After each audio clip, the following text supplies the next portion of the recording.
Assalamualaikum warahmatullahi wabarakatuh. Saya Sujaryanti. Saya akan menjelaskan tentang lateral thinking. Lateral thinking adalah sebuah pendekatan berpikir yang revolusioner yang dikembangkan oleh psikolog dan penulis Edward de Bono pada tahun 1960-an. Konsep ini muncul sebagai alternatif dari cara berpikir konvensional yang selama ini kita gunakan. Jika berpikir vertikal atau logis, bekerja seperti menggali lubang lebih dalam di tempat yang sama, maka lateral thinking adalah menggali lubang baru di tempat yang berbeda. Ini bukan tentang mencari jawaban yang benar berdasarkan logika linier, melainkan tentang mencari kemungkinan-kemungkinan baru yang sebelumnya tidak terfikirkan. Dalam kehidupan sehari-hari, lateral thinking sangat berguna dan sering kita gunakan tanpa menyadarinya. Misalnya, ketika Anda kehabisan budget untuk membeli buku pelajaran yang mahal, pendekatan vertikal mungkin membuat Anda mencari pinjaman atau menunda pembelian. Tetapi, lateral thinking membuka berbagai kemungkinan baru, seperti bergabung dengan komunitas berbagi buku, mencari versi digital gratis di perpustakaan online, membentuk kelompok belajar dengan teman yang memiliki buku tersebut. Mengapa kita harus kreatif? Kreativitas bukanlah sekedar kemampuan untuk menciptakan karya seni atau menemukan sesuatu yang spektakuler. Kita hidup di zaman yang ditandai dengan perubahan eksponensial. Teknologi yang kita gunakan hari ini bisa jadi usang dalam beberapa tahun. Pekerjaan yang ada sekarang mungkin tidak ada lagi dalam satu dekade. Dalam kondisi seperti ini, kemampuan untuk beradaptasi bukan lagi pilihan, melainkan keharusan. Kreativitas adalah kunci adaptasi karena ia memungkinkan kita untuk melihat perubahan bukan sebagai ancaman, tetapi sebagai kesempatan untuk menemukan cara-cara baru. Cara mengaktifkan otak kreatif. Otak kreatif kita sebenarnya tidak pernah mati. Ia hanya perlu dibangunkan dan dilatih secara konsisten. Ada berbagai cara untuk mengaktifkan dan memelihara kreativitas kita. Dan yang menarik adalah bahwa banyak dari cara-cara ini justru terasa counterintuitif atau berlawanan dengan apa yang biasa kita pikirkan.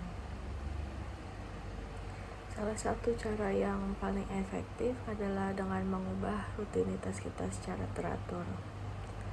Otak kita adalah organ yang sangat adaptif.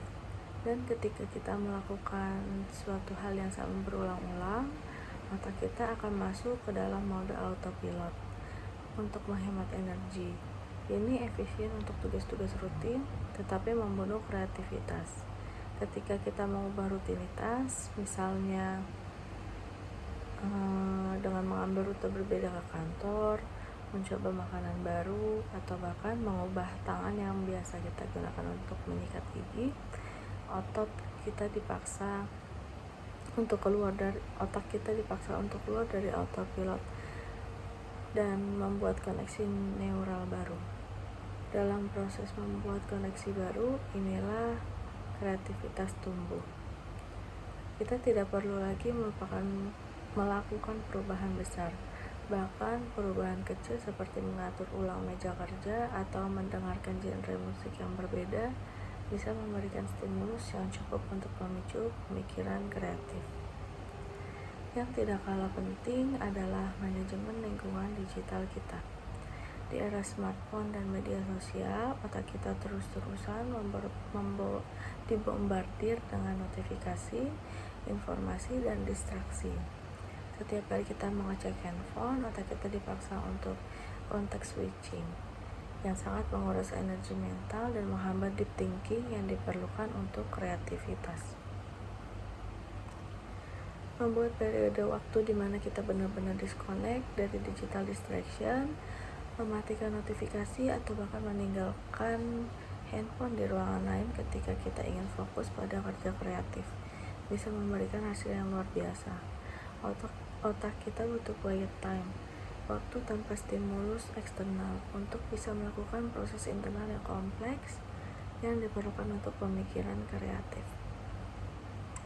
Selanjutnya, anti-kompetisi. Konsep anti-kompetisi adalah sebuah paradigma strategis yang sangat powerful namun sering disalahpahami. Pada dasarnya, Anti kompetisi bukan berarti menghindari kompetisi karena takut atau lemah, melainkan tentang bermain di permainan yang berbeda sama sekali sehingga kompetisi menjadi irrelevan. Contohnya adalah evolusi Gojek dan Grab. Pada awalnya mereka mungkin terlihat seperti kompetitor langsung dari taksi konvensional, sebuah versi digital dari layanan transportasi yang sudah ada. Namun seiringnya waktu, mereka mengambil jalur anti kompetisi dengan bertransformasi menjadi super app. Mereka tidak lagi sekedar aplikasi transportasi, tetapi menjadi platform yang menawarkan makanan, grocery delivery, pembayaran digital, asuransi, investasi, dan berbagai layanan lainnya. Dengan strategi ini, mereka tidak lagi bersaing di kategori transportation, melainkan menciptakan kategori baru yaitu everyday super app, di mana mereka menjadi bagian integral dari kehidupan sehari-hari pengguna. Kompetitor yang hanya fokus pada satu vertikal seperti delivery makanan saja atau payment saja tidak akan menandingi value proposition mereka yang komprehensif dan terintegrasi. Berikut penjelasan dari saya. Terima kasih. Assalamualaikum warahmatullahi wabarakatuh.